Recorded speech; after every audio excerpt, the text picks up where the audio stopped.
Hey, everybody, and welcome to Adapter Parish. In this episode, we are finally revisiting the works of Agatha Christie, but instead of the Belgian guy with the mustaches, we're looking at the long-requested Miss Jane Marple. But before we head to the south of England and the town of St. Mary Mead, let's talk about our next episodes. First, our next Adapter Parish mini. Way back in episode 54, Ari and I celebrated spooky season with a look at more than 10 adaptations of Bram Stoker's Dracula. There was a lot of fun stuff we watched for that episode, but two of our favorites were F.W. Murnau's 1922 silent masterpiece Nosferatu and Werner Herzog's 1979 remake of it. You might have heard that there's a new Nosferatu in theaters, so Ian's going to join me for a little Nosferatu follow-up in the next mini-episode, which is going to be out in 2 weeks on Tuesday, January 21st. Then, in our next regular episode, we're focusing on a classic work of science fiction, H.G. Wells' 1895 novel, The Time Machine. We'll be discussing the novel, the 1960 Rod Taylor movie directed by George Pal, the 2002 Guy Pearce movie directed by Wells' great-grandson Simon Wells, and more. That'll be out in a month on Tuesday, February 4th. If you'd like to send us any comments, questions, or corrections about today's episode, you can always email us at adapterparishcast@gmail.com. And you can find more ways to get in touch with us, as well as show notes from this and all other episodes on our website, adapterparishcast.com. And a quick note before we get started, I wanted to give a shout out to listener and Agatha Christie aficionado Teresa Peschel, who literally wrote the book on screen adaptations of Agatha Christie and provided some useful background on this episode. You can find her work online at peschelpress.com, and you'll find a link in the show notes for this episode. And with that, on with the show, Adapter Parish, episode 156, The Mirror Cracked from Side to Side.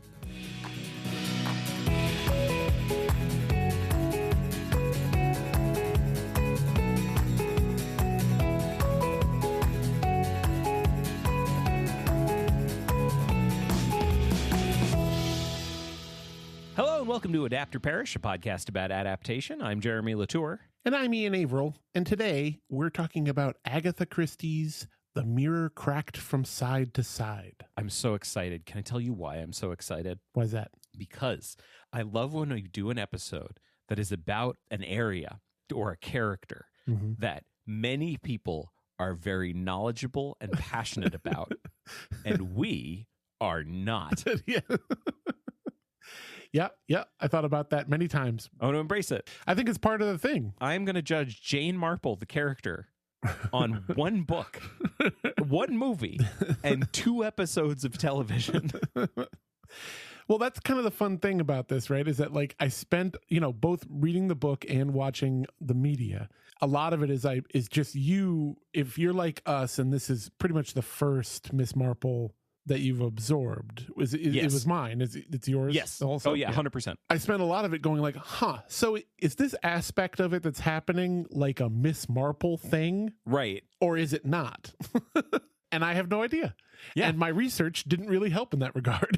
No, I mean, I feel like the research showed, here are the things the research showed. Miss Marple is a very popular character.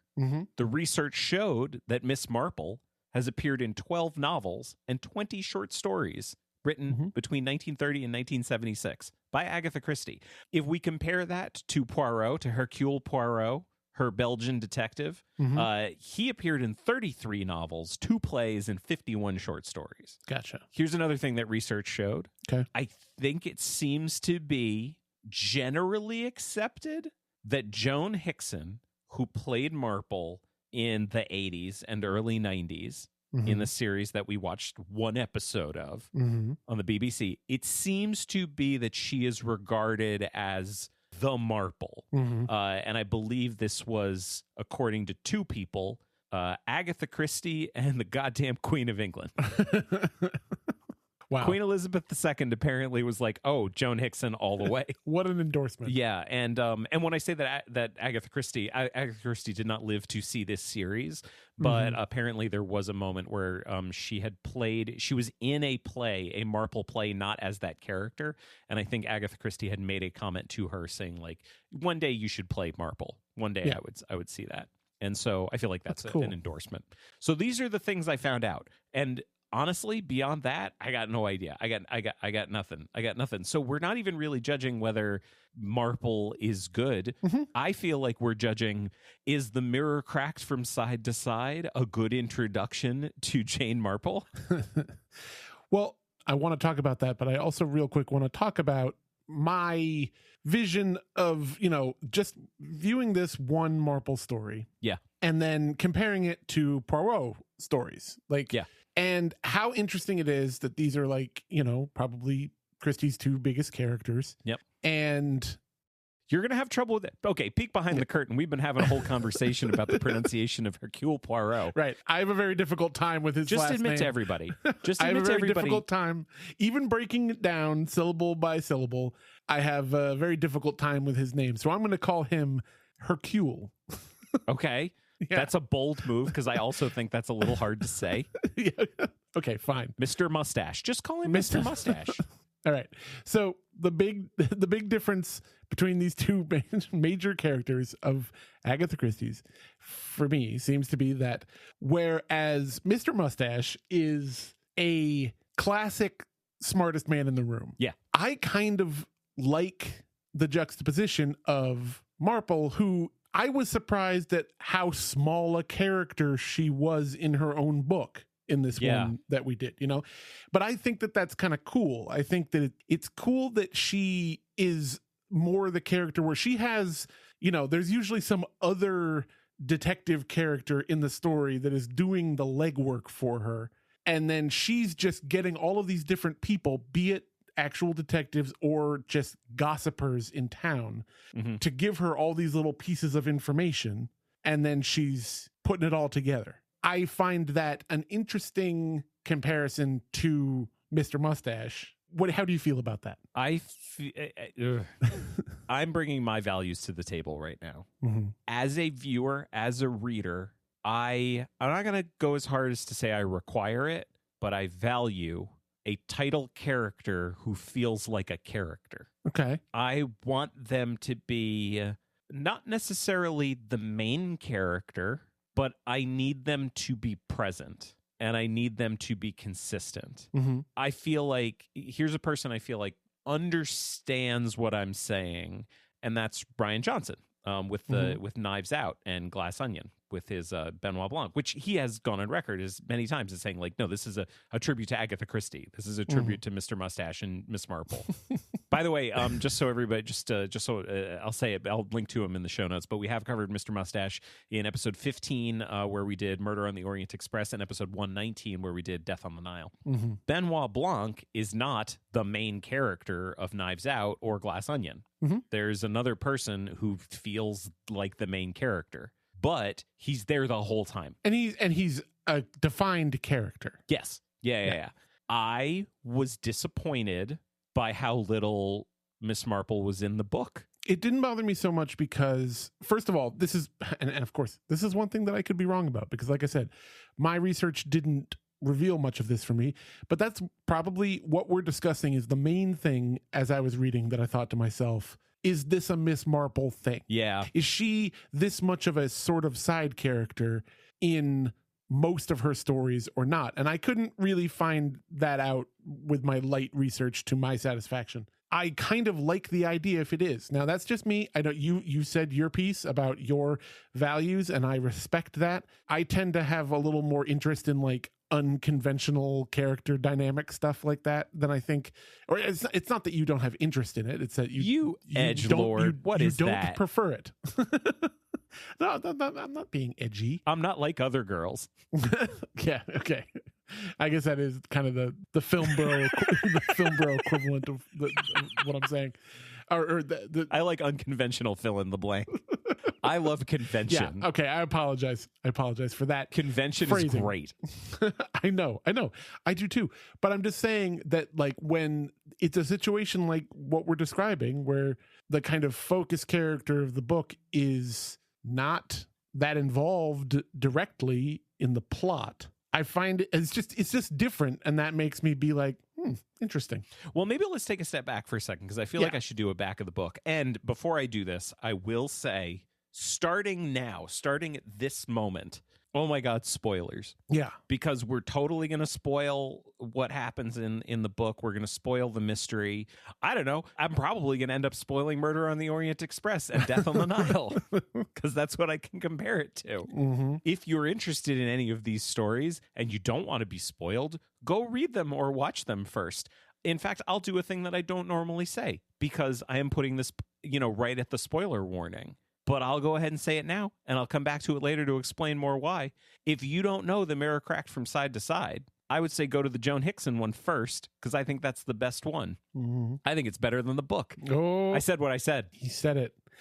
I also, while I have my issues with it, I also think it's the best one. Yeah.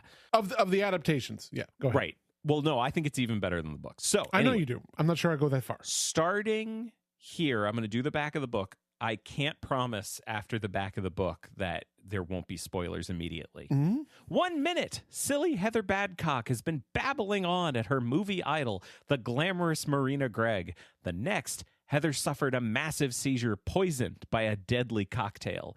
It seems likely that the cocktail was intended for the beautiful actress. But while the police fumble to find clues, Miss Marple begins to ask her own questions because, as she knows, even the most peaceful village can hide dark secrets. Thus begins The Mirror Cracked from Side to Side, which, by the way, is Tennyson. Mm-hmm. And this comes up quite a lot. Yes, and I love it. There's a lot. It's so good. There's a lot of plot to get through. So maybe we should kind of go through the plot as quick as we can. Because there's much plot, many character. Yeah. And yeah, it's one of those. I guess strap in, everybody. Mm-hmm. So we are in the town of St. Mary Mead. This is where Miss Marple lives. She is an older lady, and she's Miss Marple. She's an older lady who solves crimes. People know about her. One of the things I like about Jane Marple, as compared to Mr. Mustache, is that I like Mr. Mustache in that I feel like Agatha Christie was subverting expectations a little bit because he is the smartest man in the room, but he is not like a leading man type character. Right. He's a little portly dude with a mustache, and he's very fiddly, and he's not the leading man detective. He's not Sam Spade. And I appreciate that. And I feel like with Marple, she's going even further in. She's like, well, I'll really subvert expectations. This time, it's your grandma. Yeah. You know, your grandma that you don't listen to?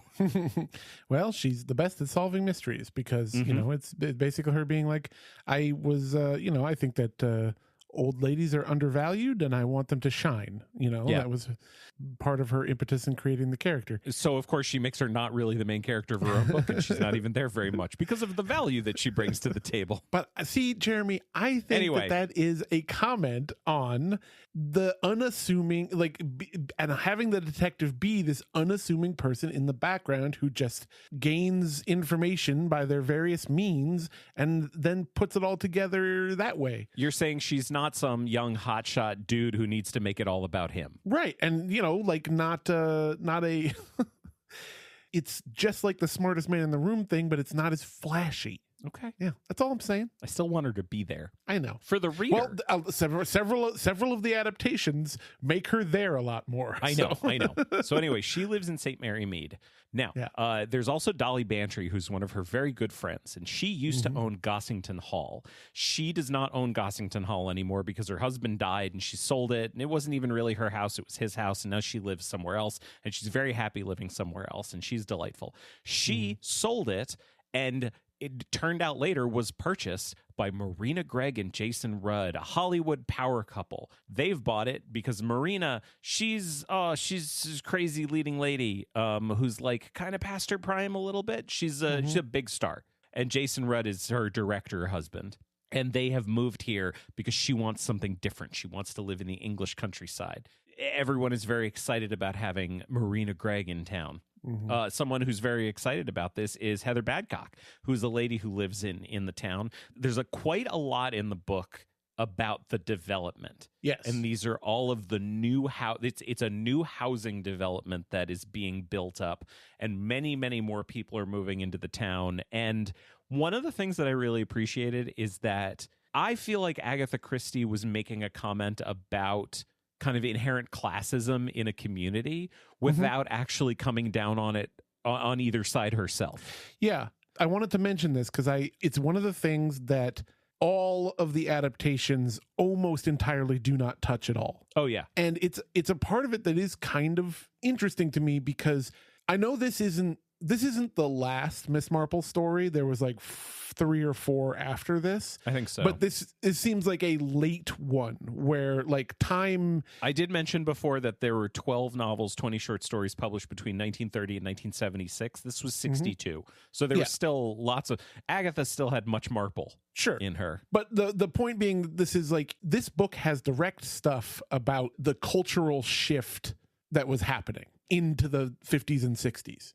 Which I found really interesting. And, you know, like this housing development and the new modern like couples that are living in it and how they go to the big new kind of style supermarket instead of going to the, you know, the more traditional like grocery store. I agree with you that she's not really coming down on one side or the other. She's just commenting on the shift. Yeah. And I like that. So Heather Badcock lives in the development with her husband Arthur, and she meets Miss Marple because Miss Marple falls down, and Heather Badcock comes out and says, "Oh, my dear, you must come inside, and I will make you tea because that's what we do." And I'm going to tell you about all kinds of things, and she gets a really great idea of who Heather Badcock is immediately because Heather Badcock is a very nice person. But boy, a lot of ink is spilled about the type of person that Heather Badcock is and about how she is the type of person who only thinks about herself, not in a selfish way, but she just is kind of blissfully unaware of the world around her. And that's the kind of thing that will get you killed. Right. That is basically Miss Marple and Agatha Christie's entire view of people like Heather Badcock. Yeah, a lot of stuff about how she's, you know, not ever aware. She's the type of person who would not be aware if they were in a bunch of danger. Exactly. Yeah. And she does get herself in a bunch of danger. She doesn't realize how much danger she's in. But one of the things she's really excited about is that Marina Gregg has moved in, and she actually met Marina Gregg a number of years ago, more than 10 years ago. And she has a whole story about it that she loves telling. And she tells Miss Marple about it, and she tells it later. And boy, it's important because it's what gets her killed. These are the spoilers. Yeah. Just so everyone's clear, Heather Badcock is the target. Yeah. Heather Badcock is the intended victim. And someone did a murder on Heather Badcock. Right. Almost immediately, and then for almost the entirety of the rest of the book, you're attempted to be led to believe that she's not. Yes. But yes. It's that kind of mystery. I would describe that attempt as half-hearted. Yeah. I mean, I like this book, but I did too. But it's like this is another thing that the adaptations are better at because they don't spill as much ink about Heather Badcock. Yeah. You know, and in the way that you said, they don't go on and on about her propensity for being in danger and not knowing it, and then immediately try to tell you that she wasn't the intended target actually for almost the entire rest of the book, and then flip it around at the end. They do a better job of, like, you know, you really have, you know, if you hadn't read the book and you watched some of those adaptations, you would have no idea. I really think happening. So. I am going to say a thing, and I want to be very clear that I am not saying this in any way to say anything about me. These things just happen sometimes. I figured it out. Yeah, you told me via text, and having gotten there myself, I believe that you did do that. Yes, I wouldn't say that I got it. Like, I knew that there was a bunch of stuff that wasn't being as presented the entire time. But I didn't really put it all together. I didn't figure out the end because I'm smart. I think I figured out the end because Agatha Christie was like, here are some facts I need you to know. Well, first of all, I do want you to think that maybe Marina Gregg was the target for this whole thing. But also, I need you to know Heather Badcock is the type of person who doesn't know when she's in danger and might get herself killed. I'm going to say that a whole bunch of times. Oh, and then she dies, by the way. But really, Marina might have been the target the whole time. And I'm sitting there going like, okay, Agatha, but you told me that you told me many times that she would be in danger. Yeah. Also, you told me that Marina Gregg really wanted to be a mom and had a kid more than 10 years ago, and the kid was born with some issues. And then you told me that that Heather met her about 10 years ago and met her sick, and was very proud of herself for getting out of bed sick and put on makeup because she had a rash, and met Marina Gregg, her idol. And you told me all of these things. And I, by the way, like, I got a 5-year-old. I spent a lot of time having conversations with people about having, like, you know, make sure you're vaccinated, make sure you got your Tdap and everything before you meet our baby, you know, that kind of stuff. Yeah. These are normal conversations that people have today when they have a baby. And I feel like it is a combination of those things. And also, I didn't think it would be Marina. I didn't think she would be the target. I basically called it, like, very, very early on. Oh, she's the reason why Marina's kid was born with a problem. I don't want to use the words that they use because they're old-fashioned words and they're not really not good to use. But, oh, she met Marina. She told Marina the story about how she met her sick and how she got her sick, and that caused her baby to be born with some issues. And Marina's really mad and sad about that and decides in the heat of the moment to kill Heather. Okay. That's what I think happened. And that is what happened. Yeah. You nailed it. I did, right? Yeah. And it's because of how smart I am. Do you know what it makes me think about? It makes me think about the old, the idiom of, like, when you're driving, everyone who drives slower than you is an idiot and everyone who drives faster than you is a maniac. But it doesn't matter how fast you drive. That's true for every person.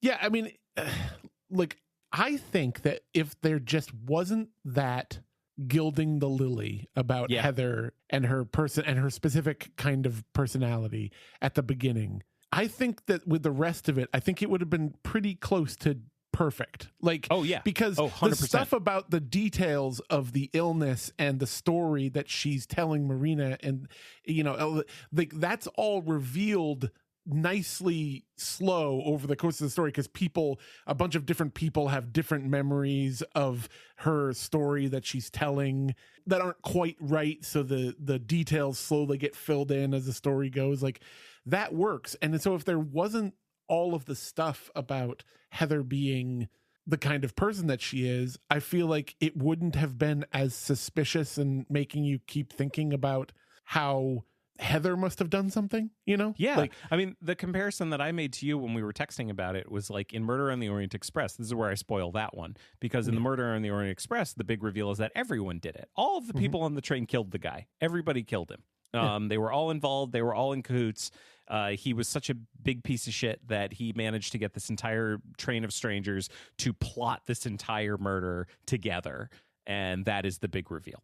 And at no point in the first half of the book does Agatha Christie make Mr. Mustache say, this man I do not like. He strikes me as the kind of man who is such a shithead that everyone he meets hates him so much that they would band together in secret to kill him on a train, maybe. Like, that. He never says that. Yeah. I feel like if he did, I might have foreseen the twist, and you might not have liked the stories as much. Exactly.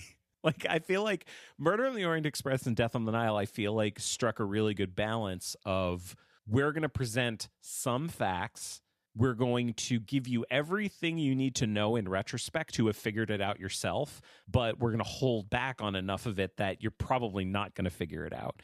And yes, I understand. Maybe there are other people out there who are like, yeah, I figured out the mirror cracked from side to side. I also figured out Murder on the Orient Express, but I didn't figure out Death on the Nile. And there's probably different combinations of people out there because, as I said, everyone who drives slower than me is an idiot, and everyone who drives faster than me is a maniac. And my experience of the world is the only experience, and I have to measure everything against that. Naturally. I understand that's what I'm saying. All of that is to say, Heather Badcock is the kind of person who doesn't know when to shut up. Right. That's basically the thing. Yeah. And if they just said that like once, it wouldn't have been as bad.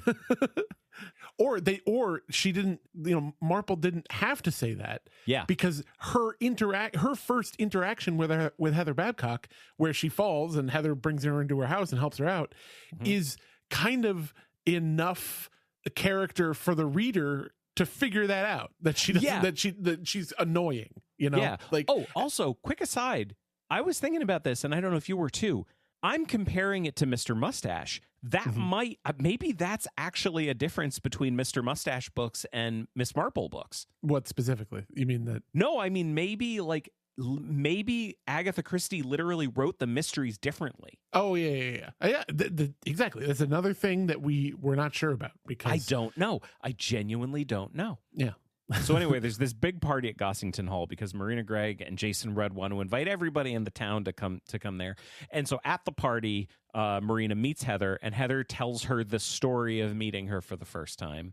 And a few minutes later, Heather is dead. Mm. It's not even worth getting into all of the details, but there's all these things going back and forth about how, well, there were drinks, and Marina and Heather had the same drink, but then a drink was spilled, and Marina gave Heather her drink, and someone says, I think she did it on purpose. And there's a whole conversation about pronouns and about like who, not about pronouns themselves, but about who the pronouns are referring to, because it's like, oh, she spilled her drink on purpose. Wait, you're saying Heather Badcock spilled her drink on purpose? No, I think Marina Gregg spilled Heather Badcock's drink on purpose. It gets really into like grammar. There's a very grammar heavy mystery.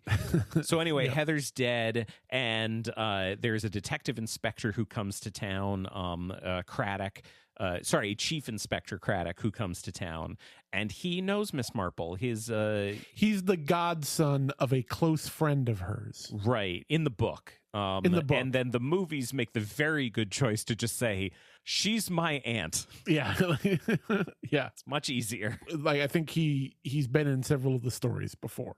Craddock. I think so. Yeah. At least a couple. I feel like we should probably mention there's a whole bunch of other people who are obviously suspects. So, okay, one of the suspects is obviously Arthur Badcock, who is Heather's husband, because they talk about quite a lot how, usually in these kind of things, it's usually the spouse that did it. Yeah. There is Giuseppe, the butler. I don't know if people know this, but oftentimes the butler did it. There's Dr. Gilchrist, who's Marina's doctor, who lives in the house. There's Ella Zielinski, who's Rudd's secretary, who is in love with him. There's Margot Bence, who's this photographer who like crashes the whole thing. There's who, by the way, turns out to be one of Marina's adopted children, because she adopted a couple of kids before she had her own kid, and then once she had her own kid, was like, "Fuck you, kids, you're gone. I don't care." Yeah, Margot is, I think. There's several red herring characters in the story, and I think Margot's the biggest one. Well, and I think some of the adaptations really double down on that too. Yeah, because her role gets expanded. Make it worse. Yeah. Well, and it's like, I mean, she's the biggest red herring because of like she's the biggest twist of who somebody is, but she didn't actually have anything to do with the murder. So, that's the thing. And she's the biggest red herring if you think that Marina was the target and Heather drank her drink by accident. Right, exactly. Because Miss Marple, she has this whole thing, and like maybe I'm conflating the book and the different versions of it, but she has this whole thing when she finds out that Heather's dead. She's like, yeah, I thought that Heather was the type of person who might get herself killed by the stuff she was saying, unless she wasn't the intended target. And then they find out, oh, she switched drinks with Marina. Aha. And I just feel like Agatha Christie kind of over-indexed on that a little bit. Yeah. Anyway, there's Lola Brewster, who is another starlet who is invited, and she's got a history with Marina. There's Ardwick Fenn, who's a producer who came, and he also has a history with them. So there's all these people that might have done it, and there's also different assistants, and there's lots of people who might be the person that did it. But as we find out, it turns out Marina did it. And also Marina pretended afterwards the entire time that she was the target, and that she was getting notes, threatening notes, and that there was more attempted poisonings, all completely made up, because she is, I don't know if you know this, an actress. Yeah, a very good one from what the story, says. Not good enough for Jane Marple.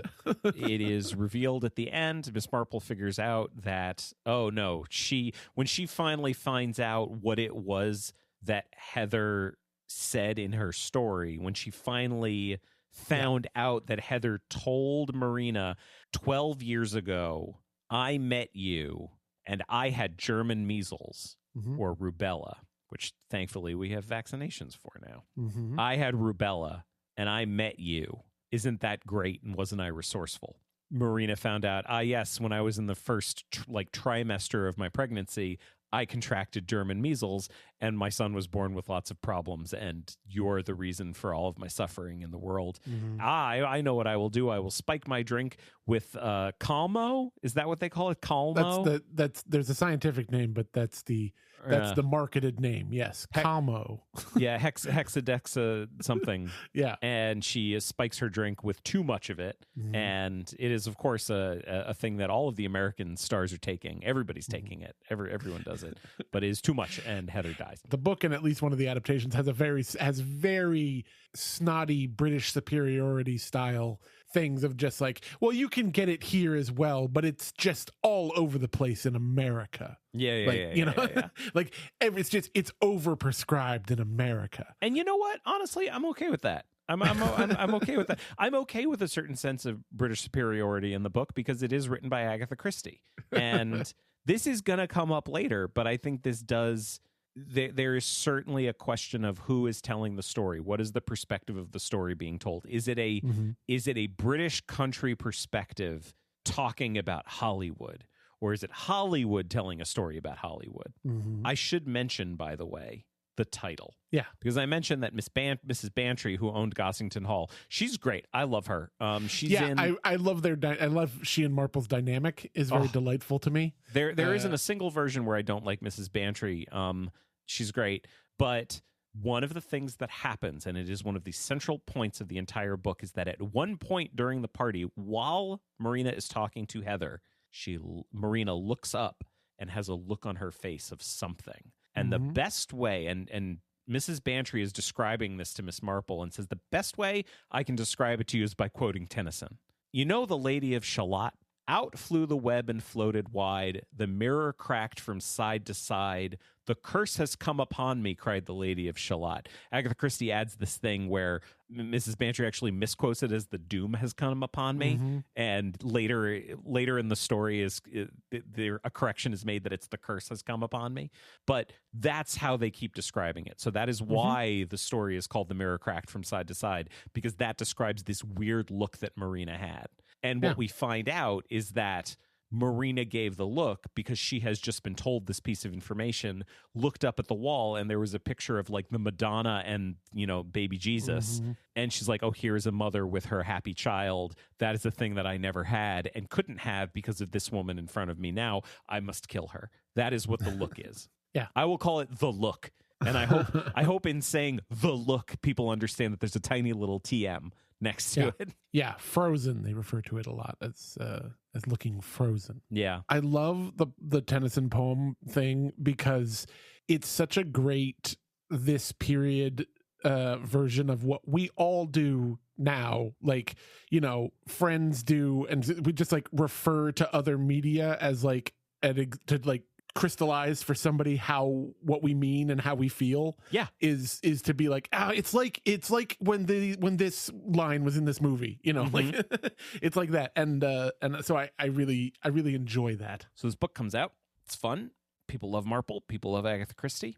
Some people wanted to make this as a movie, and boy, they wanted Angela Lansbury. They waited quite a while to get Angela Lansbury for it because they wanted Angela Lansbury, because who wouldn't want Angela Lansbury as Miss Marple? Who wouldn't?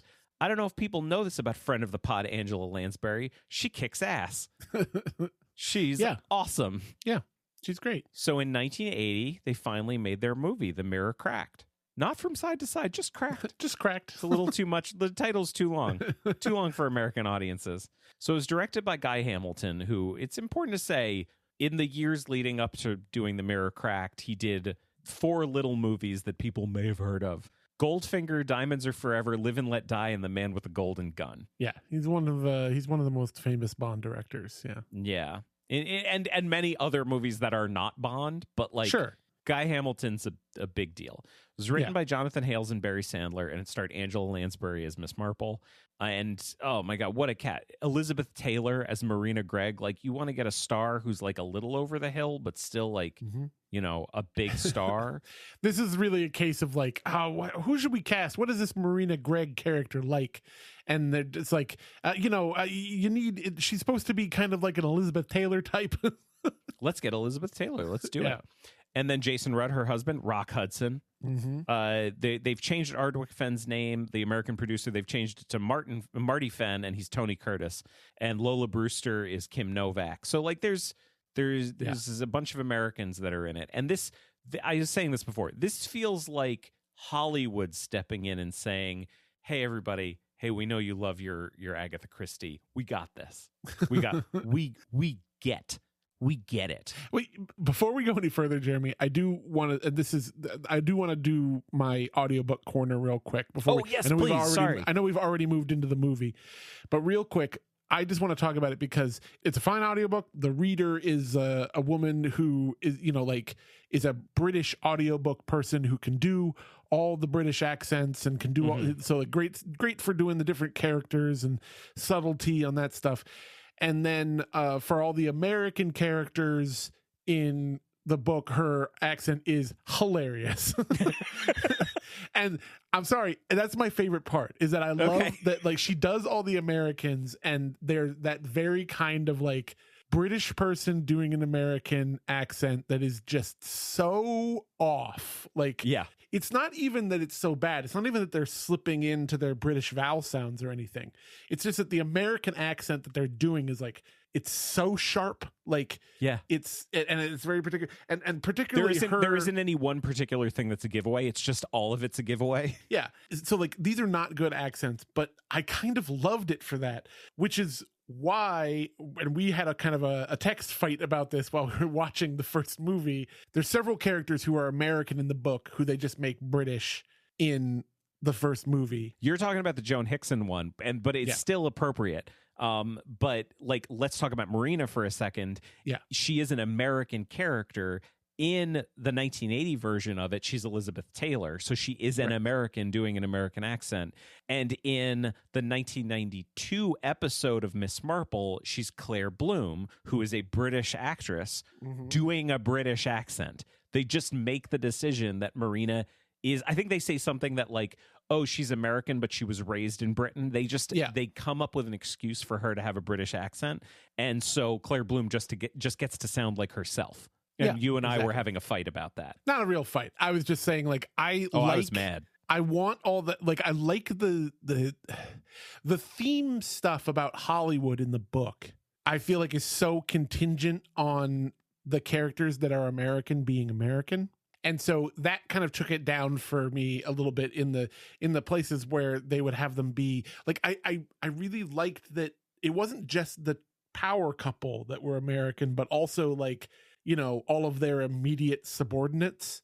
And so when there was, you know, later on adaptations where they didn't do that because they just only wanted to cast like one American character or something, you know, then it just bugged me a little bit because I liked the theme stuff about Hollywood culture, but I understand at the same time because the adaptations, they have some of the stuff in the book about said Hollywood culture, but like they don't lean into it as hard. Yeah, because it's more about I don't want them to, because I know you don't. I have gone on record, I don't like when Hollywood makes movies and TV shows about Hollywood because I think it's annoying and I don't care for it. Yep. And most of the time I agree. There's nothing that Hollywood loves more than Hollywood. Yeah. I mean, the example that I'll give from this version that kills me is the other friend of the pod making another appearance is Geraldine Chaplin, who I adore. She's wonderful. She plays Ella Zelinsky, the personal assistant, doing an American accent that is atrocious. It is so distractingly bad the entire time. You have a great actor who is doing a terrible accent, and it undermines the entire thing. So my feeling, and this is going to go forward for the rest of the episode, my feeling is, yes, in a perfect world, you would always cast people who have the actual accent of the character that you are casting. But we all know that's not how things work, and we often have to cast people who don't have that accent. And if you're going to cast someone who doesn't have that accent, they need to either do a very good job, not a perfect job, but a very good job, or they should just do their own accent, and you should just change it if it doesn't really matter that much. And if they're going to do a bad job, that's the worst one, because that's distracting and terrible, and it breaks everything. Or is it kind of fun? No, it's not. It's terrible. I just kind of like bad American accents is what I'm saying. Yeah, I mean, I don't know what else to say about this one other than like... The cast is crazy. This movie is the definition of looks good on paper. Yeah. Because of course it looks good on paper. Angela Lansbury is Marple, Elizabeth Taylor, Rock Hudson, all those people that we mentioned. I don't think this works, and I think I don't think this movie works even a little. The problem with this movie is that it does the opposite of the book, where the book telegraphs a little too much at the beginning. Yeah. This one doesn't do that, which is good. Yes. But also doesn't telegraph nearly enough throughout the course of the movie, and then just info dumps everything about the mystery on you at the end. Yep. And that's always annoying when that happens. Mm-hmm. So that's another way in which this one is kind of definitely subpar for me. Yeah. I just like Lansbury. I say this as I love Angela Lansbury. Yeah. I do not like her Marple. I think her Marple feels to me like Data. Yeah. Like delightful and robotic. Yeah. Like it purposefully delightful. Well, and they had to insert that ridiculous not in the book opening scene where the town is having a movie night. Yeah. And the film breaks just before the, murder mystery is revealed. Well, yeah, it's like the detective coming in and doing the whole reveal. It's a classic thing. I did spend a couple minutes being like, is this listing like wrong on Apple? Like, am I watching the wrong movie? Like, because it opens with this like several minute sequence of a black and white styled old, like trapped in a house, in a mansion murder mystery. But anyway, so the film breaks right before the mystery. And so Miss Marple like pops up from the audience and has a very uncharacteristic smartest man in the room moment where she Sherlock Holmes is like the whole thing and is like, well, if you guys notice this and this and tells them the end of the movie so that they don't have to miss it. I hate this. And can I tell you why I hate this? She's not solving a real mystery. She's figuring out something that a writer wrote. Right. She's like, well, obviously it was this woman because she was twirling her pearls with her left hand and only a left-handed person would have killed this person. It's like, yeah, you'd be right if that's what the writer of the movie decided to do, but you don't know that because it's a movie. It would have been so hilarious because they ruin it because after she does that and then she leaves, they're trying to fix the projector and fix the film, and this one guy is like, I wonder if she's right, and this other guy is like, she is. I've seen the picture. Yep. And I just think it would be so funny if at some point in the movie it's revealed that what the actual ending of the movie is completely different than what she came up with. Yeah, because it could be a bad movie, and where the clues shown beforehand have nothing to do, much like the movie you're kind of watching. Yes. Which is ironic. Anyway, yeah, it's not the best. Can I tell you one aspect that I did like? Sure. Remind me of the actor that plays Craddock in this one. Oh, Edward Fox. Edward Fox, yes. Great. That's a dynasty. That's an acting dynasty he's part of. Yeah, absolutely. I really like this Craddock. Specifically, I just think I like the performance. I like that he's unlike any other adaptation, in this one he's a little too much of a cinephile. Yeah. He's kind of nerdy and is always kind of talking to the Hollywood characters. I really liked your use of lighting in that scene with the he's just a little too much of a nerd about it. I really enjoyed that. I do enjoy him, and I completely agree with you. I think his relationship with Marple is one of the best parts of the movie. Mm-hmm. They have great chemistry, the two of them. I'm really on board with that. But there's the scene where he's interviewing Marina Gregg for the first time, and she starts going off and doing this long thing, and he goes, and she's really being very dramatic about it. He says, "Oh, you're quoting your movie. I know that movie. That movie is great." And she's like, "Oh, I can't believe you know that." And I'm like, you just lied to a detective. You just lied to him, and he caught you lying, and you're playing it off like it's nothing. And then she goes on to have a very dramatic thing where she's talking about her kid, and he believes it, and I don't understand why, because he's caught her lying. I don't like it. It kind of breaks it. Can I tell you just super quickly while we're talking about things that we liked about it? Yeah. There is a scene with a baby Pierce Brosnan in it. If you want to see Pierce Brosnan from 1980, he's such a baby and he's so cute. That's right. Yeah, I have a note that just says Pierce! Exclamation point. Uh-huh. Can I say a couple of bad things? I'm sorry, before we move on. Of course. Okay, this movie's incredibly poorly made. I already mentioned that scene where Marina's lying to a detective. I do not like that. It kind of just breaks the logic of the movie. The look They have to show the look, the mirror cracked from side to side. Here's two things about it that are bad. One, the look itself is lame and doesn't look like it's really directed at anything, except it is just kind of directed at that painting that I mentioned. So clearly it's about the painting. So that's annoying. But also, Mrs. Bantry is a character in this. She's played by Margaret Courtney. She's in it. She doesn't coin the title, though. Someone is describing the look to Miss Marple, and Miss Marple says, I know what you're describing. Out flew the web and coated wide, the mirror cracked from side to side. She starts quoting Tennyson, and that's where they get their title from. But like, she didn't even see it. It's ridiculous. It's stupid. If you're not using the poem as like one person trying to evoke something by knowing the other person will understand. Yeah. If you say this, then it's pointless. Yes. Agreed. It's ridiculous. There's so many other things they could have done to make that better. Anyway, I don't like that. And so the look itself is lame, and then the way they treat it to be the title is lame. I already said Geraldine Chaplin's American accent is tragic.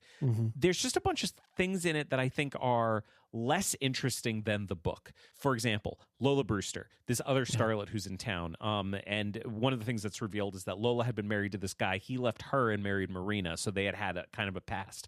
In the book, they actually have a really interesting relationship where there's all this kind of implied tension between the two of them, but they're both very effusive about each other being great. And there's just a really interesting balance between those two things. In this, they fucking hate each other. They hate each other so much. It is completely unambiguous. They hate each other, and it makes it boring. Yeah, it takes all the subtlety out of it. There's no subtlety whatsoever. Miss Marple is barely in it. She's hardly in the movie. So the few times when she's on screen, she's being way too theatrical. Because she kind of has to be. Did I text you about Martin Freeman? Yeah. When we did The Hobbit, my feeling about Martin Freeman in The Hobbit has always been, on paper, he's perfect for Bilbo. I always wanted him for Bilbo. Everyone wanted him for Bilbo. Peter Jackson wanted him for Bilbo. That's why they cast him as Bilbo. But then the movie wasn't very good, and he wasn't very good in it. Yeah. And that's the way I feel about Angela Lansbury in this. Like, of course she's going to play Miss Marple. She's going to be perfect as Miss Marple. She's not perfect as Miss Marple. I would actually say she's pretty bad as Miss Marple because the movie's not good around her, and they don't know what to do with her. She's doing like a stage performance of Marple. Right. She's Angela Lansbury. So she's got, this kind of goes into what, like, the aspect of the character in the books that is kind of, that I like, but it's, Angela Lansbury she's got like too much of a presence for Marple. Like, Marple should be an unassuming old lady. Yeah. And Angela Lansbury is Angela Lansbury, right? She's just like, she's got presence. She's in your face. She's doing the acting, Everything she says in the movie, every line she delivers in the movie is delivered with this thing of, but here's a thing you haven't thought of that I know about this from when I was here and talked to this person who murdered people. Like, every single thing is, but you haven't thought about this. I am very knowledgeable about because this movie, this movie is trying to like merge her character with more of a smartest person in the room situation, and I just don't think it works as well. But here's the biggest problem that I have as far as Miss Marple not being in it very much, because she isn't in it very much, which is annoying. But also, they cut Miss Knight, and that is awful, and I hate it. Yep. Because Miss Knight is an essential character for the plot of The Mirror Cracked from Side to Side. Does she have anything to do with the murder? No. Is she even there? No. Does she know any of the people who are involved? No. Who is she? She's Miss Marple's live-in nurse. She's there just to take care of her because she was had a fall or something like that. Yeah. She's very attentive. She's very kind. She's very good at her job. And the thing that is so delightful over the course of the entire book is that Miss Marple fucking hates her. Yeah. And it's amazing. This is one of my favorite things that I forgot to talk about with the book is, much like all of the kind of societal shift stuff that the book has that none of the adaptations do, what it also, as kind of connected to that, is that there's almost like, Miss Marple is already retired. Like, she's already like a lady of leisure in the sense of like her place in society and in the village. But something that I love is that the story involving her and Mrs. Knight and Cherry, who is a younger woman in the area who has a husband and lives in the development. Mm-hmm. And she's the housekeeper. She's the clean. She comes and cleans. She comes for Miss Marple. And so like a thing that I like, and so there's a plot in the book where, you know, Miss Marple is not very pleased with Mrs. Knight. She doesn't like having her around. And in the end, they figure out like, wait a second, Cherry and her husband don't want to live in the development anymore. And I like Cherry. How about they just be my live-in people instead? And I fire Mrs. Knight. And yeah. Well, and no, she doesn't like, fire her. She convinces her to take another job. Right, exactly. It's great. So it is great, but I just love that the story, it like that plot is kind of happening interwoven through in with the mystery stuff. And then before the big reveal at the end of the mystery, they basically take this break to like settle Miss Marple's retirement plans. Yeah. And I think it's great. It is great. I loved it. And all of the movies nearly cut it out. Like, well, no, not all. That's the thing. Like, no. The good one keeps it. Yes, it does. I'm saying like the majority of them don't really do much with it. This one doesn't. This one, Miss Knight is gone. She does not exist. Cherry's there. Cherry's kind of there. Yeah. But it doesn't really matter. She's just like a young person to be bouncing off of Miss Marple. Mi Knight is our way into Miss Marple's head to figure out who she is as a character and find out like who she is as a person. Yeah. And in this story, Miss Marple only exists to solve the mystery of what happened to Heather Badcock. Yeah, she's got nothing else going on. She's not a person. Yeah, and I can't stand that. Why was this a movie? By the way, like if there had been a number of TV movies and this was one of them, maybe I'd understand. But Angela Lansbury gets to play Miss Marple one time, and this is the movie that they make. Yeah, it's too bad. I'm mad about it. And I say that maybe people love this movie. I don't know. I'm a little nervous that people love this movie. I think from things I read when I was, logging in on Letterboxd and stuff, because of the cast, I think there's a lot of classic Hollywood lovers who enjoy this movie for Elizabeth Taylor, Rock Hudson reasons. Yeah. I think that's what I picked up, but that was only just a few things that I saw. So I don't know if that's really the general consensus or what, but there's a lot of people who only know this entire story just from this movie. And they're just kind of like, oh, it's a fun little murder mystery thing. By the way, and I'll just throw this in there without really digging into it very much, but Elizabeth Taylor's not good in this movie. Yeah. She just shows up and she is Elizabeth Taylor, but she doesn't actually do anything. Yeah. And that's a problem. Yeah. I thought Rock Hudson's pretty good. I think, but that's mainly because he's such perfect casting for what Jason's supposed to be. I think. I guess so. Is he? I mean, I think so. I don't like. He's not perfect. He's not Jason as described in the book at all. Like Jason as described in the book is a horrible man to look at. Rock Hudson is very handsome. Well, okay, that's true. But I just mean like, I don't know, just that kind of American man at the time. That's all I was thinking. Do you know who's the only person who's perfect in this movie? Who's that? Tony Curtis. Gold. Yeah, everything he says is gold. Yeah, that was great.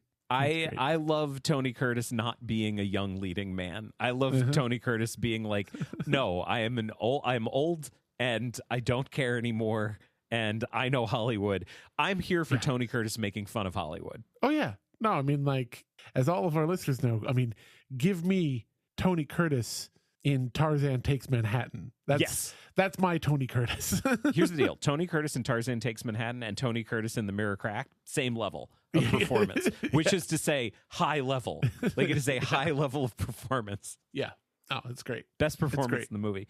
So, okay, let's put aside this movie. Yeah, we should move on. That, I don't know. I mean, waste of potential? Sure, I said it. But anyway, let's go forward 4 years because in 4 years, a TV show starts on BBC One, produced by George Gallaccio. And it starred Joan Hickson as Miss Marple. And it ran until 1992. This was the very last installment. For the very last installment of it, they did The Mirror Cracked from side to side. I already mentioned before that there are 3 very important people who threw their weight behind Joan Hickson as being the right person to play Marple. Agatha Christie, who didn't really live to see it. Queen Elizabeth II, who did, and me.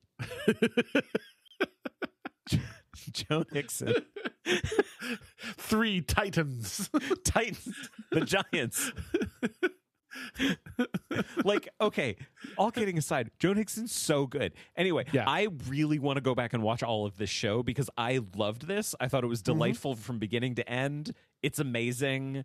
It's just so good. I can't wait to spend a few minutes talking about why it's so good. Absolutely. But it's so good. While we were watching it, we were texting, and I had some problems, and I still have a couple, but they're just silly me problems. Like by the end of it, I had been completely won over by it. Take solace in that. So it was directed by Norman Stone. It was written by T.R. Bowen, who also appears in it. He did act in this series as well. I think it's her nephew. Raymond? Yes. Yeah. He also co-wrote the Jeremy Brett Hound of the Baskervilles, which we covered on the show. And I got, from this one episode, I got major Jeremy Brett Sherlock Holmes vibes, which was, we showed up, we are people at the top of our game doing an incredibly loving adaptation of something that means a lot to us, centered around an incredible central performance. And I don't know. I haven't seen the rest of it, so I can't really say that Joan Hickson's Miss Marple is at Jeremy Brett Sherlock Holmes level. But if this is any indication, it is, because it was so good. So Joan Hickson plays Miss Marple. Claire Bloom, I already mentioned, plays Marina Gregg. Barry Newman plays Jason Rudd. Real quick, did you catch this was just a fun thing, and just when we're at the beginning, I want to mention this. The director of the episode, what did you say his name was? Norman Stone. Yeah. Did you catch the little thing that early on in this episode, there's a shot of a movie poster of Marina Gregg's, and Norman Stone just put himself in the poster as the director of that movie? That's great. I'm fine with it. Yeah, it's a cute little touch. That's real nice. If people feel that Joan Hickson is the definitive Marple, I think I get it. Yeah. Because it's more than just, as I was saying, it's more than just her performance. The entire production is so solid around her that again, if this is your definitive Marple, I think I get it. And this goes back to something that we were talking about before. This is why I think this one's better than the book, because in the book, Miss Marple doesn't feel like the main character. Right. In this, she does feel like the main character. She anchors the entire thing, and they do such a good job tying her into the plot in a way that doesn't really feel very different from the book. Right. The show keeps coming back to her. It keeps recentering on her, and it moves along so fast that instead of having these really long scenes where Craddock is interviewing people and then he has to go back to her to report everything to her, those scenes happen so quickly, and then we just get to immediately recenter back on Joan. Yeah. And we get to really see Marple's experience of the story. I agree with you completely. I think that they did find an amazing way to like make that work while also centering it on her to make her more the main character. It makes me wonder if the problem that we have with the book and her not feeling as much of the main character, and that's another we don't know thing. What do you mean we had a problem? I had a problem with it. You were so cool that you thought it was good. Like, no, I just think it's neat. There's a difference, Jeremy.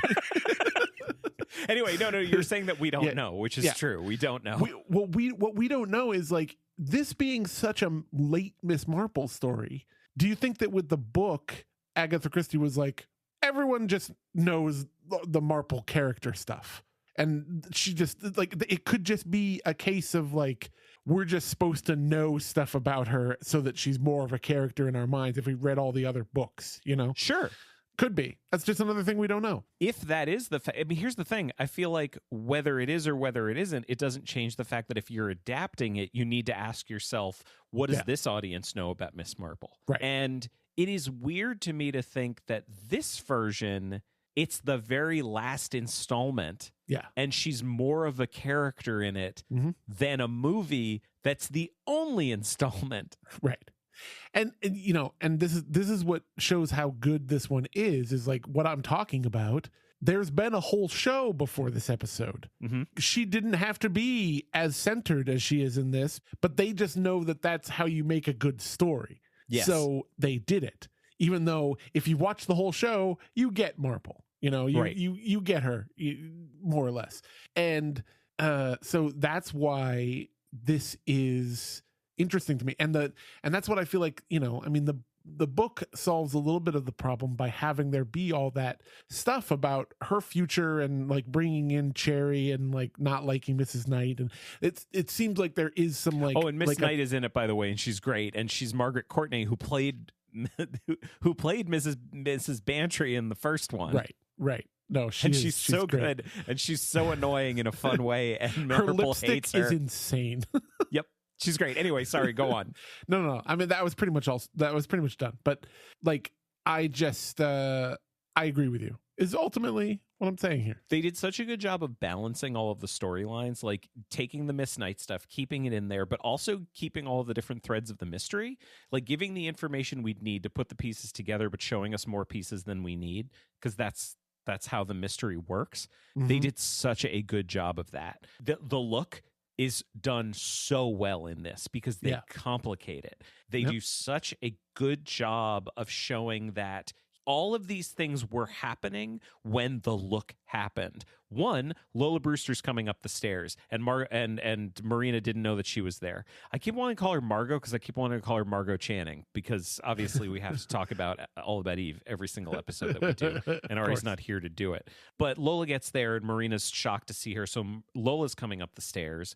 Oh, and I also keep wanting to say Margot because Margot is the photographer and her adopted daughter. And she's also taking a picture of her in that moment. Right. And also the painting is behind her. Which is from the book. Yes. Yeah. But, it's described, but this does a better job than the 1980 movie did of showing all of those things happening at once. So if this was the first time you were seeing it, I didn't feel like this episode of the show was saying, yeah, here's all this stuff, but really it's about the painting. But going back and rewatching it, you're like, no, the painting was there. The painting was absolutely just as likely a source of the look as anything else. But all of these other things were happening at the same time. So it is not a sure thing that Heather was the target and that it had anything to do with Marina thinking about babies. We don't know that. Right. So that was much better. Mm-hmm. Oh my God. When the biddies are exploring the house and they go into the bathroom and they're like, oh my God, look at this remodeled bathroom. Yep. It's hilarious. Does this have anything to do with the mystery? No. Did it delight me? Yes. Is it the best part of the whole thing? Yes. Did it delight me because I'm watching it sitting next to my partner Megan, who is like a big design person and is like, that bathroom is so hideous. Like, it's terrible. It's terrible. And I was but like, in context. at the time, like they thought it was just like marble equaled good, So like, it's very delightful, that part. Here's another. Can I say another thing about Margot Bentz, about the photographer in the book? Did you feel like Margot just kind of came out of nowhere? Like she's there, and then suddenly, really late in the book, they decide, oh, we're going to discover that she's actually Marina's adopted daughter, and we're going to spend a whole bunch of time with her. Like, she's not really a central figure at all before that. We don't even know. I feel like Agatha Christie was like, well, I need to get people off the scent. So I'm going to introduce a whole new thing that might be the reason why that, Marina and I think even maybe before she knew what she was going to do with Margot, she laid the breadcrumbs, because like, you're right. The fact of Margot comes out of nowhere, but for the whole first part of the book, from all the different perspectives that everyone's hearing, they always referring to the girl with the camera who's in an interesting spot to get so many different angles. And so they're always referring to the girl. She's obviously like dropped in as a suspicious character from the get-go, but you don't really have any idea who she is until later, when then they do the twist and make her a red herring and all that stuff. Yeah, like that's the thing. She's present, and we always know that she's there, and we know she's going to be important because she's probably going to have a picture of something that was important. But the fact that she's like a suspect, that comes out of nowhere. Whereas this is like, no, there's something going on with her. Oh, yeah. That's actually one of, I'm just going to mention the two things that I didn't like as much about this. Okay. Like I said, it won me. I'm just going to get these out of the way because mostly I love this. It won me over by the end. I love it. The first one, I don't even need to talk about. We've talked about it before. It's my problem with the American characters being turned into British characters. I don't like it. I wish that they were just Americans, but this was a small British production. They're not good. They were just like, we're just going to hire one American and we're going to make all the other characters British. They got Claire Bloom. Yeah. She's a big deal. Don't make her do an American accent. But my other little, and this is just a small annoyance more than an actual problem.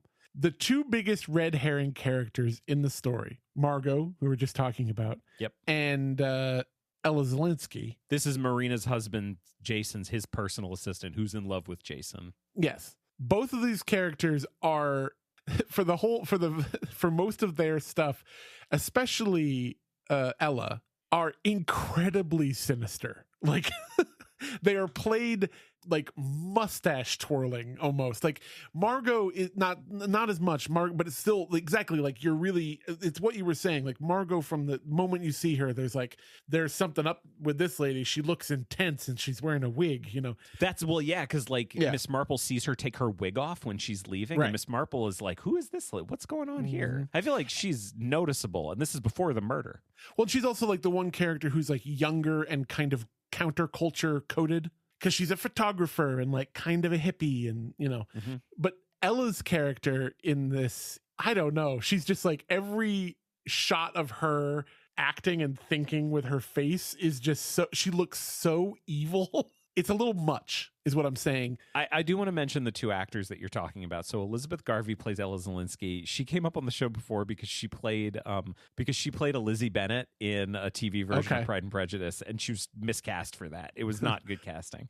I think she's great casting in this. I loved her in this. It's a super fun performance. I'm just saying that it's a little heavy-handed. Like it's a little like I think that's appropriate. I think it's very, very good. Like I said, not a huge problem. Yeah, and the other one, Amanda Elwes plays Margot the photographer, and you might be thinking Elwes, and I would say yes, that is right. She is Carrie Elwes' cousin, which is adorable. Delightful. She's really good. She has not been in very much, and she was so good. Yeah, she was good. Especially when she gets to like be a character and like opens up and like what's going on with her and everything. She's really good. I want to bring this back to the main thing for me that makes this work so well, and it involves Craddock, who we didn't really mention. Oh yeah, I like Craddock in this one too. He's good. John Castle plays Detective Inspector Craddock, and he's really, really good in it. I know I've seen him in something before, but I didn't really look into it. His he's just got this is such an incredible face. And his eyes are so intense, and he's just got this like. I also got lost in his eyes. Did you get lost in his eyes? I did. He's got a real face on him. He's great. I just feel like he has a great relationship with Joan Hickson as Marple, in the same way that Edward Fox had a great relationship, like portrayed a great relationship between Craddock and Marple in the first one. The difference is the script is so much better here. Yeah. And you can take something that's the only good thing about that one, and here it's just one of many good things. Yeah. And they just keep coming back to her. Craddock never feels like the main character. He always feels like a supporting character in Jane's story. And I loved it. Yeah, it's great. And that's it. And there were no more. To talk about. Yeah, this is funny because this last one we didn't really talk about via text at all. So I'm like, I don't know anything about your thoughts on it. I don't think there's much to talk about, which is dismissive. I will recognize that what I just said was dismissive, and that is not very nice, because many people who were very good at what they do were involved in this, and it's very hard work to make things. Yeah. And it's much easier to not make something than it is to make something, and I'm proud of them for doing it. Yeah. There was another TV show, started in 2004, ran to 2013, called Agatha Christie's Marple. And it starred two different actors as Miss Marple. Geraldine McKeown played Marple from 2004 to 2009, and then she retired, and Julia McKenzie took over from 2009 to 2013. So this was a 2011 episode of that show. So we have Julia McKenzie. I haven't seen. Maybe Geraldine McKeown is a great Marple. I don't know because I haven't seen any. So I'm not going to say that or otherwise. This episode was directed by Tom Shankland, and it was written by Kevin Elyot. Also, interestingly, he wrote the Death on the Nile episode from the Mr. Mustache series with David Suchet. Neat. And so that I thought that was neat. And like, I think the script is okay. I think it's okay. Yeah. I don't think it's great, but I think it's okay.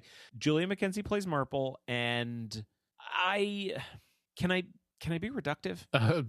Go ahead. It's fine, I guess. That's kind of my attitude about this whole one, because it's like, it's better than the movie. Yeah. Like, I mean, if that's the bar, if the middle one didn't exist, this would be the best one. It would be. But also, it's just fine. There's good stuff.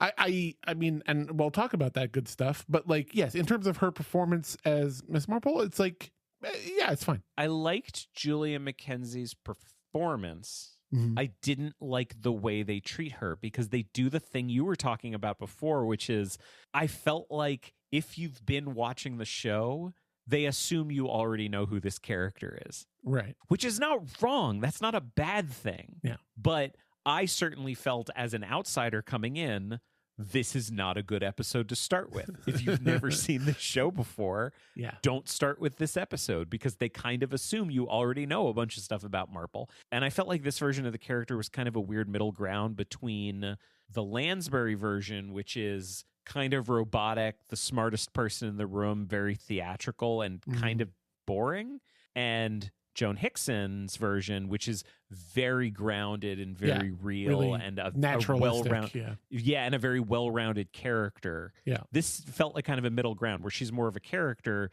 but I think because there have been many episodes before, they don't really spend that much time trying to give her much characterization. She's just kind of there and is often the smartest person in the room. Yeah. One thing about her, this is mainly connected to another performance in it that is, I think, probably my favorite in this adaptation, which is... Oh, I'm interested to hear if it's the same one that I liked. Well, it's Joanna Lumley as Dolly Bantry. She's wonderful and amazing in the best part. She's friggin' killing it in this one. She not only is she like, it's Joanna Lumley, so she's like incredible, but she's perfect for this part. Was she Patsy or Adina? I don't remember which one was which. I'm going to find out while you're talking. She's perfect for this part, and she's so funny and so good. And the one thing that connects to the Marple performance in this one that I did like is that she's Patsy, by the way. Yeah, okay. Is that one thing I really liked about this one is that Marple and Dolly's dynamic is very good. Yes. It's just as good as the previous one, but this one, like, it's a little bit kicked up because of, like, Lumley is so good. Okay, I feel really bad right now because I meant to mention Gwen Watford as Dolly Bantry in the Joan Hickson version. Yeah, she's also great. She's amazing. Like, I love the way the character is written. I love the way she acts it. I feel terrible that I didn't mention her before, but I'm mentioning her now. She's amazing. Yeah, ditto. Anyway, but yes, Joanna Lumley, best part of this whole episode. Yeah. Go on, I'm sorry. She's to those who know who she is, she's just being super funny the whole time. Because Dolly is the funniest character in the story, I think. With maybe it's like her and Mrs. Knight, but it's Miss Knight. Miss Knight is the funniest character, but Dolly's quite good too. But well, I mean, Miss Knight is like unintentionally funny, but Dolly is just a very funny person. And I love Marple's, I love when Miss Marple calls her at some point. This happens in the book, happens in this adaptation, happens in the last one. But just like when she's talking to her in any regard and is just trying to get this one, because, Dolly was there. She's a big font of information for Miss Marple because she was at the fete when the killing occurred. She titled the whole story, for God's sake. Exactly. She was the one who saw this murder and thought, you know what, Tennyson. Marple's always asking her for to remember harder. she's often just like, I need more details about this. They'll be talking on the phone or in person, and she's just be like, well, I mean, I don't know. It was this. I was maybe this, but maybe I only remember it as that because I was thinking about this at the time.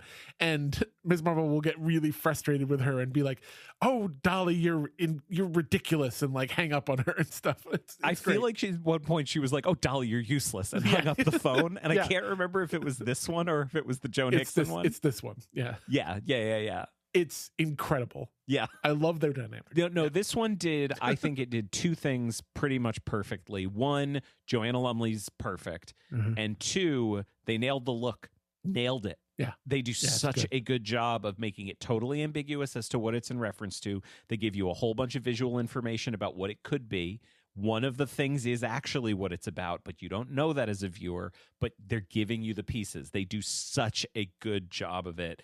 If that's the way we're measuring it, this is a winner. Yeah, true. But there's a whole bunch of stuff in this one that doesn't work. Yes. This does the ballsy thing of saying, hey, one of our main characters is a movie star, so we're going to show some of the movies that she's in. Ah, yes. And that's the way the whole episode starts, because it starts with people at a movie starring Marina Gregg that is showing, what is she playing? She's playing like Marie Antoinette or something. Marie Antoinette, like that. Yeah. And it's terrible. And it's showing you this character that you're supposed to respect the opinion of, Miss Marple, like crying at the movie. Yeah. It's awful. And this is something that's come up on the show many times. This idea that like you want to say that a character, for example, is a great singer. You can't just say they're a great singer. You've got to actually show them doing it. You need I as an audience member, I need to buy it. I need to buy into it. And they're telling us, many characters throughout are saying how great Marina Gregg is. Mm-hmm. And there is a shot in the Joan Hickson version where Claire Bloom has to do some real acting. And it's not like amazing, the acting that she does, but people react to it like it's amazing. And in the context of the story, it worked for me in the context of that production. I bought it. In this one, though, everyone's talking about how great Marina is. And I'll tell you this, I've seen Marina Gregg at this point. I've seen her act, and she's not good. So why are you all telling me she's good? That's a problem. Yeah, it's a little bit of a telling you that it's the best book or funniest sketch or most amazing song ever written, and not having any evidence of it. In fact, in this one, evidence to the contrary. Exactly. So, yeah, that's the problem. If they never showed us anything, it would have worked better. But because they were like, no, we're going to show you, we're going to do it twice. We're going to show you at the beginning, we're going to show you a movie that she made. And then later, we're going to show you them shooting a scene where she's acting.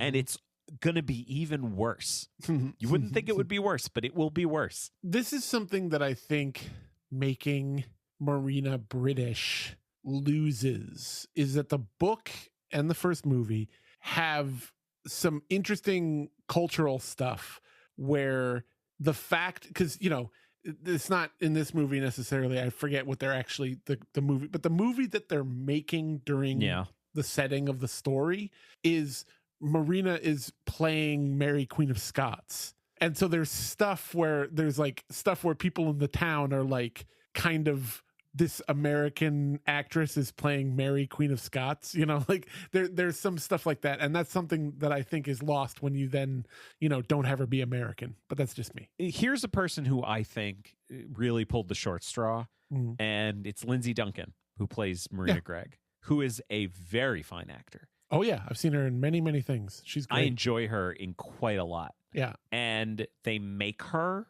do an American accent in this. And it's a very bad American accent. And I don't think we've said it in this episode, but I feel like it's always worth saying. I always want to give this as context whenever I say that like an accent is bad. That doesn't really reflect on the actor as much as it reflects on the production, because if you're going to put someone in a position to do an accent, you need to give them time to prepare, and you need to give them accurate preparation. The example that I always love is Dick Van Dyke from Mary Poppins, where like the entire time he was doing it, he was like, they told me it was good. I didn't know it was bad. Yeah. Yeah. Like, and he shouldn't know. Like, he doesn't need to know. It's not his job to know what a good Cockney accent is. It's the production's job to set him up for success. And I feel like Lindsay Duncan was not set up for success in this. And if they had just let her be British, just make that one change, I think it would have made it work so much better. And I literally think her acting would have been better as Marina. Like, I literally think her portraying Marina as a good actor would have been better if they had let her do her own accent. Yeah, probably. There is some stuff in this, like, there's some parts of it that I can see work well. There are some things that I don't think work. There's some stuff that, like, I'm not sure. Maybe works. I think this version of Miss Marple is boring. Mm-hmm. Like, I just thought she was boring, but again, I haven't seen the rest of the show, so I'm not really sure. Which is where you run into trouble. Her role in this world is kind of weird. So Craddock is not the inspector anymore. Now we have Inspector Hewitt, who's played by Hugh Bonneville, who's way more of a badass. He's got like a scar and he wears a glove because something's wrong with his hand. And he's never met Marple before. Right. Which makes it even weirder that she is their first stop when they get to town. Right. Like in the story, in the story, Craddock tells Tiddler, like, we're going to stop at my aunt's house. And Tiddler's like, why? And he's like, she's real smart. She solves it's mysteries. Fine. Yeah. Well, no, in the story, he doesn't say my aunt, but like in the story, because she's not. You know, this is another thing we forgot to talk about in the good our favorite adaptation, the last one, is how genius that aspect of the story is with Craddock, in that he shows up, the chief and his boss is telling him he's got to go do this thing, and then his boss is like, oh, by the way, you should stop and talk to this old lady that's there that everyone knows. She solves mysteries and stuff. And you as the audience for a second are like, oh, he doesn't know her. He's not her. He's not connected to her. This sucks. And then he, you know, from like an audience point of view, and then he's like, I was going to anyway, sir. She's my aunt. And you're like, yay! Yes. It's very satisfying. Yeah. And then he keeps referring to her house as HQ for the rest of the movie. And it's really fun. It's really fun. So this one just ruins it. Yeah, this one ruins it because he has no prior relationship with her, but they're treating her like Batman. They're like, no, we need to, like, you're going to Gotham. You know who you need to see? You need to see the Bat. Yeah. And they're there, and it's very business, and he's very businesslike, and he's like, "This is our first official stop. I don't know you, madam, but I was told that but we got to talk to you." And it doesn't work. Like, she's not Batman. Yeah. She's Jane Marple. And maybe I don't really have a good idea of who Jane Marple is, but I'm pretty sure Jane Marple is not Batman. And that's what she feels like in this. Yeah. So maybe this works, maybe this doesn't work. I'm not sure. I don't know. It's like, it's also weird to have it be Hugh Bonneville. You see him, I mean, I know that this character is not Craddock, but it's still one of those things where, like, Hugh Bonneville is like great casting for Craddock, like on paper. Sure. And this isn't like the other things where it's like, it's great casting on paper and in practice it's terrible or it's bad. This one is like, it's great casting on paper and in practice it's fine. Like, it's fine. Just, and that's the worst part, is that it's just kind of, it's fine. Here are two other people who, it's not necessarily the performances that I'm not sure work. It's kind of everything. It's the performance and it's the writing. One is Charlotte Riley as Margot Bence, the photographer. I like Charlotte Riley. She's good. And this, I think, is pretty good. Yeah. They spend a long time with her, though. Yes. It's like, it feels like 45 minutes of this TV movie. Is spent with Margot, and that's too much. Yeah. And she's more evil. Like, she's more evil and more, like, she's more of a red herring than in the previous one. Agreed. There's a lot of things with all these, and this is like not so much with the middle one, which is long enough that it kind of includes a good amount of everything. But both the Angela Lansbury movie and this one are short enough that there's a lot of stuff that feels off kilter in terms of they'll wait and do a whole thing, like not until the end, or like a whole thing with a character. And this has that problem. It's too much, and it's too everything you're saying. Yeah. Here's another character. I'm not sure if the character's good or bad or works or doesn't, and that's Lola Brewster. Okay. Played by Hannah Waddingham, who thankfully has been having a moment for the last few years. Yes. Because Hannah Waddingham is a treasure. Mm-hmm. And she's been having a moment with Ted Lasso. Mm-hmm. I feel like before Ted Lasso, the thing that I would say to most people is like, do you know who Hannah Waddingham is? She's the one from Game of Thrones who says shame with the bell. She's the shame lady in Game of Thrones. Yeah. Yeah, but she's a powerhouse. And she can do it all. She can act, sing, dance. She's gorgeous. She's amazing. She's got a real Jessica Rabbit thing going on as Lola Brewster. She's very pretty. Yeah. Ian, let me ask you, what were your feelings about Hannah Waddingham in this? My same feelings about her and everything that I've seen her in is that she's a babe and extremely talented, and I like her quite a bit. That is horribly objectifying. This is very reductive, the way you've objectified this woman who is objectively a babe. She's a babe. Yeah, and who's extremely talented. Yeah. Yeah, that's what I got. No, she's great. She's great. But is Lola good in this? She's fine. She's fine. Here's the thing, talk about objectifying. This is a very kind of shallow objectifying view of this character, I feel like, in this one. She's just kind of there to be the sex pot that Marina is insecure about. Yeah. And that's an aspect of the character in all the story, but in the book and all the various parts of the story. But in this one, that's kind of everything about it. Yes.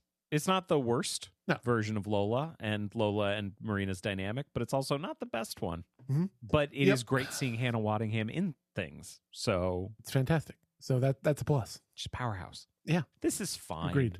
It's fine. Mm-hmm. After watching the middle one, it just everything about it is just fine. And that's not good enough. No, it's not. Well, tell you what, why don't we let's start to close the book on Miss Jane Marple in this episode. Let's do some quadrants. Okay. 1980, the mirror cracked. Do you think that they cared about the source material? Probably definitely the least of any of them. I hesitate to say that they didn't at all, but I think they did. Yeah.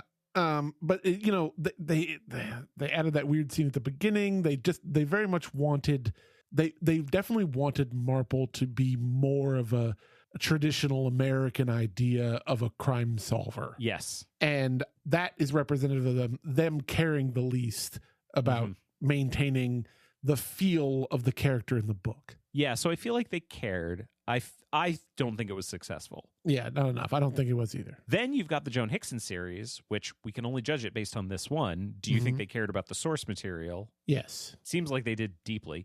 And was it successful? Yes. I liked it quite a bit. It's so good and a delight, and I want to watch the rest of it.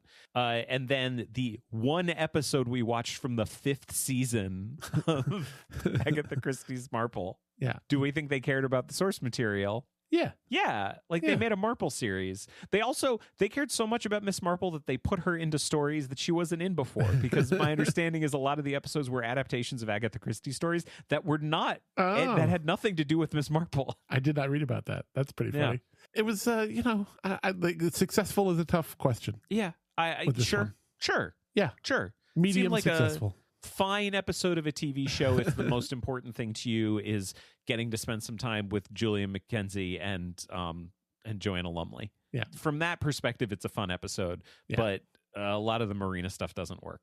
So I would go ahead and say maybe successful, but probably not. Yeah. And before we finish up, I do want to say there were other versions of this story that we didn't watch because they just kind of went too far afield of it. So, like, for example, there was a Japanese version from 2018 that is an adaptation of this story, but Miss Marple's not a character in it. It's like this young guy detective. Like Craddock is like basically the main character. They kind of combine Marple and Craddock into, that's what I was reading about it, into like one character. Yeah. Essentially. And if you read this and think, I really want to tell the story of Marina and Heather, but Marple doesn't mean much to me, like, I don't know. That was not important. I think what we wanted to do was focus on straightforward versions that are trying to bring Miss Marple, Agatha Christie's Miss Marple, to the screen, big or small, in some way. So that was why we didn't look at those. But there are some other ones that are out there, and we wanted to focus on these three. But anyway, this has been Adapter Parish. If you'd like to find us online, we're on Instagram, Threads, and Facebook, and Blue Sky at AdaptCast. We're on Mastodon at AdaptCast at mastodon.social. You can join our Adapter Parish fans group on Facebook. You can also find and follow Ian and myself on Letterboxd, and you can always send an email to adapterparishcast@gmail.com. If you'd like to support the show, there are a number of great ways that you can do it. First, tell a friend. Second, a rating and review on your podcast platform of choice would be greatly appreciated. Third, we are on Patreon. The show will always be free, but if you become a patron, you can support us. You can get access to Adapter Parish Plus, our backlog of bonus shows, and you can access our patron-only Slack community. You can find the details at patreon.com/adaptcast. Finally, if you go to bookshop.org/shop/adaptcast, we've created a storefront where you can purchase all of the books we've covered on the show. Part of every purchase will support us and a local bookstore of your choice.